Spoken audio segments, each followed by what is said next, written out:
Occasionally, as I've mentioned a number of times on this channel, you get treated to something very special. I think nature puts these kind of moments in front of you as something of a reward for the efforts that you put in. At least that's how I like to think. But although this is a fabulous encounter, it's not an accidental encounter, because this female purple emperor here hatched out of a pupa only a couple of feet above my head 2 or 3 days ago. The more observant of you may well be thinking, oh, what's she still doing here, loitering around here with this bloke stood right at the side of her? Well, the truth is, she can't fly particularly well. Well, from what I've seen, she can't fly at all. But a couple of days ago, Nick and Samantha Brownlee came to check on the pupa of this beautiful butterfly. Pupa that we'd been monitoring for a couple of weeks, anticipating the event of hatching. Nick and Samantha turned up, saw that the pupa was empty, and this lady was sat at the side. All seemed okay, and then it turned out and transpired that there was a wing deformity, and one of the hind wings, it looks as though it's this one here, was in fact twisted over the top of the forewing. With a bit of dexterity and guile, Nick and Samantha managed to get that wing back in place, and indeed it looks perfect, but there is something structurally wrong with the wing, probably at the muscles of the joint there where it joins the thorax, and she can't fly. She can flap the wings a little bit, but any flight tends to be downwards at about a 45-degree angle. Nick and Sam moved her to a place of safety just a few yards away, and then returned again yesterday to have a look for her, and because the weather had been rather inclement for the last couple of days, they were still surprised to see that this purple emperor was still there.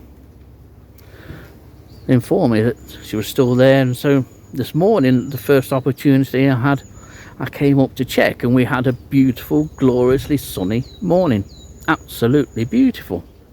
It's clouded over now, and the weather is taking a dramatic turn for the worst later on today. But when I got to the location where she wasn't there. Unfortunately,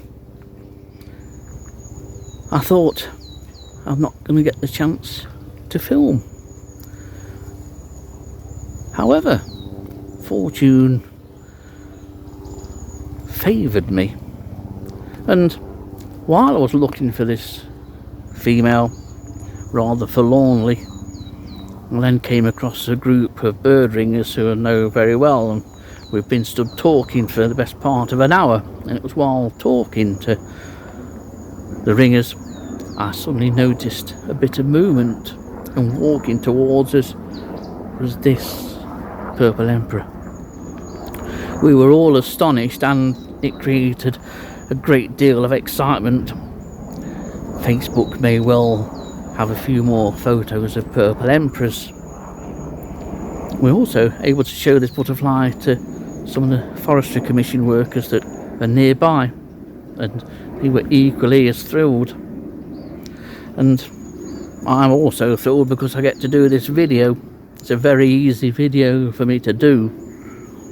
It doesn't take a great deal of work. And while all of us that's seen this butterfly and photographed this butterfly today are all feeling terribly excited and privileged to be able to get so close to such a magnificent butterfly, and there's no doubt about it, the purple emperor really is magnificent. I would still like to get this close to a male purple emperor, but I'm quite happy to have had my second extremely close encounter with the Empress herself. And although she can't fly and is ultimately doomed, whether she will survive the bad weather that's to come today, we'll not have no idea. Maybe she could be taken into a place of safety for the night, but she's hardly unlikely to be found by a male. Any attempts to fly, even if we put her into the tops of the nearby trees, she's just going to end up back on the floor and be fodder for some predator. It's just such a shame. Out of all the Purple Emperor eggs and larvae that Nick and Samantha Brownlee and myself have been monitoring over the past years in Sherwood Forest, the success rate of those that we've found is abysmal. We've lost and continue to lose probably almost 100% of the larvae and eggs that we monitor. The pupa that contained this beautiful butterfly was the only one we knew of. And in the end, it's ultimately going to be unsuccessful. She's not going to find a mate and be able to lay. It's such a shame that the joy of one Purple Emperor getting through to adult is tinged by the fact that her story is also tinged with ultimate failure.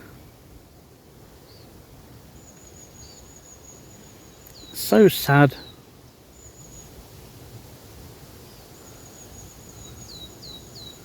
Such a beautiful butterfly.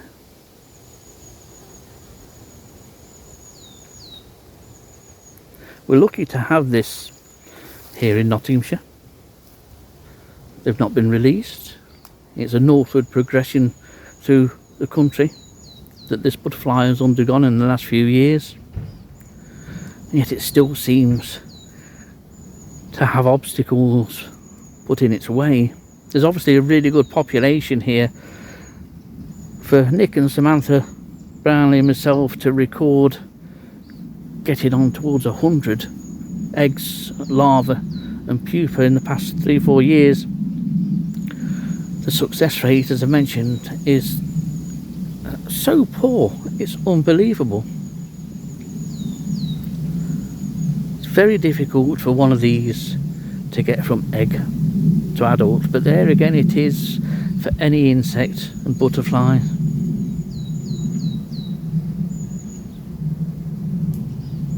A fabulous encounter, yet for this Empress, tinged with a great deal of sadness.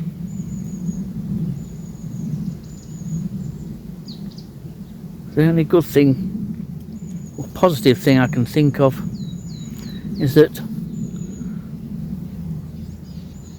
several people have had an up close and personal experience and view of one of these butterflies, and that is a positive. It had a positive effect on those people.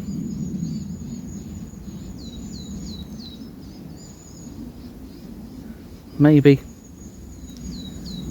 this butterfly has passed a message on to those people of how special insects are and butterflies are, and a Purple Emperor is.